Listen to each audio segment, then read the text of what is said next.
Yes, friends, solid Wednesday afternoon sa lahat ng mga nanonood at nakikinig dito sa 101.1 Yes FM.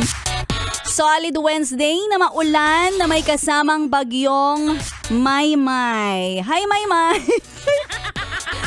Chill ka lang, kalma ka lang, Maymay. At para sa mga naghihintay kung may announcement na walang pasok, oy!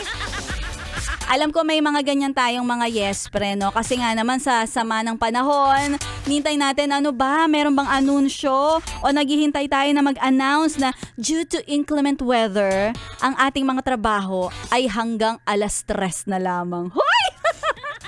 Bakit hinihintay yan, ha? Well, sa bagay, no? Kasi nga naman mahirap ang umuwi ng late na at matatraffic, maiipit pa. At kung iisipin mo, nako sa lakas ng ulan, hindi natin maiiwasan na tayo ay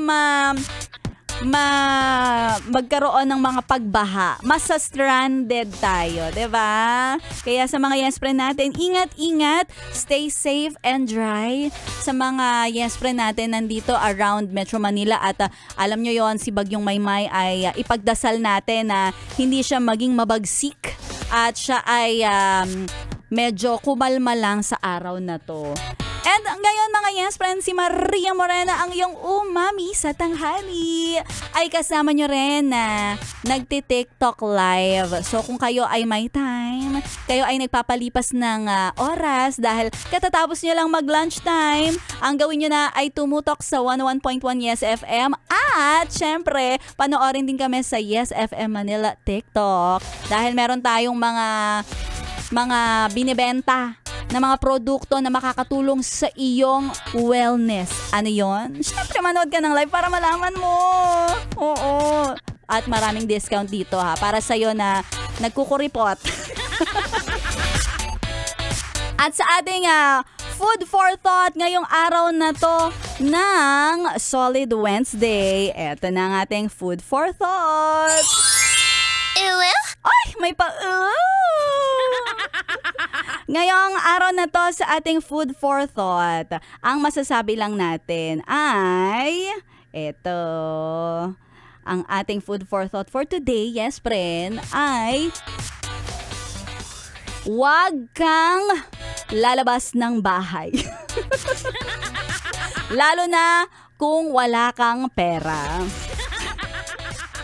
Dahil for today's video, kapag ikaw nga naman ay lalabas ng bahay, maulan at alam mo naman na maraming mga kung ano-anong tukso kapag lalabas ka, syempre mapapabili ka, mapapagastos ka, wala pa tayong sweldo at alam mo yan dahil post payday, medyo pag mga ganitong panahon ay kailangan magtipid-tipid kasi pinaglalaanan natin yung mga importanteng bayarin, 'di ba? Hindi mo malalaman kung ano pa yung mga kailangan nating bayarin. Minsan nagtatago lang yan, magugulat ka na lang, ay bayarin ko na nga pala ng ganire.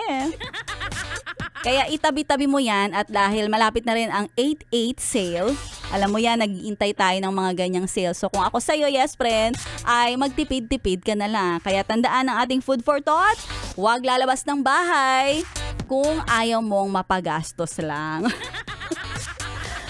At syempre si Maria Morena kasama mo hanggang 3:00. Sana ikaw din ay manood sa ating TikTok live ngayong araw na to ng Solid Wednesday afternoon. Tuloy-tuloy lang ang solid na pakikinig. Dito lang yan sa 101.1 Yes FM.